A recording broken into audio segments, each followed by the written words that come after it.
আসসালামু আলাইকুম এভরিওয়ান। আপনার এই মোবাইল ফোনে যদি অনেকগুলো জিমেল অ্যাকাউন্ট থাকে তাহলে সেখান থেকে আপনি যেকোনো একটা বা ২ টা জিমেল অ্যাকাউন্ট কিভাবে আপনি আপনার ফোন থেকে রিমুভ করে ফেলবেন এটাই কিন্তু দেখাবো আজকের এই ভিডিওতে। অনেক সময় হয় কি আমাদের ফোনে অনেকগুলো জিমেল থাকে। আমরা চাই আমাদের ফোন থেকে কয়েকটা জিমেল মানে ডিলিট না রিমুভ করে আবার নতুন জিমেল এড করব বা রিমুভ করে ফেলে রাখবো পরবর্তীতে আবার লগইন করব। এরকমটা কিন্তু অনেক সময় চাই।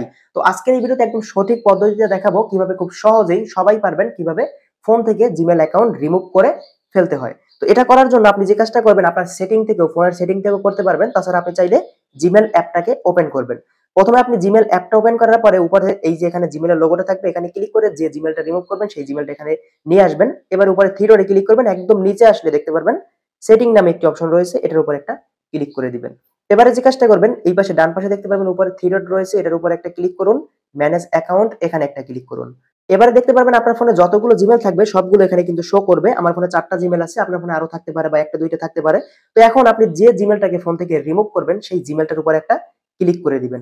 এবারে দেখতে পারবেন আপনার সামনে ঠিক এরকম একটা ইন্টারফেস চলে আসবে। এবার এখান থেকে রিমুভ অ্যাকাউন্টে ক্লিক করবেন। নিচ থেকে রিমুভ অ্যাকাউন্টে আবারও ক্লিক করে দিবেন। তাহলেই দেখতে পারবেন সাথে, সাথে আপনার ফোন থেকে এই জিমেলটা কিন্তু রিমুভ হয়ে যাবে। তো আমার এটা রিমুভ করার দরকার নাই। এজন্য আমি রিমুভ করতেছি না। আপনি একবার রিমুভ এ ক্লিক করবেন পরবর্তীতে নিচ থেকে আবারও কনফার্ম এ মানে রিমুভ এ ক্লিক করে দিবেন। তাহলে সাথে, সাথে আপনার ফোন থেকে জিমেলটা ডিলিট হবে না, শুধু রিমুভ হয়ে যাবে। পরবর্তীতে আবারও কিন্তু লগইন করতে পারবেন। তো এটাই হচ্ছে একদম সহজ এবং সঠিক নিয়ম। যদি ভিডিওটি ভালো লাগে অবশ্যই ভিডিওটি শেয়ার করে বন্ধুদের দেখার সুযোগ করে দিবেন।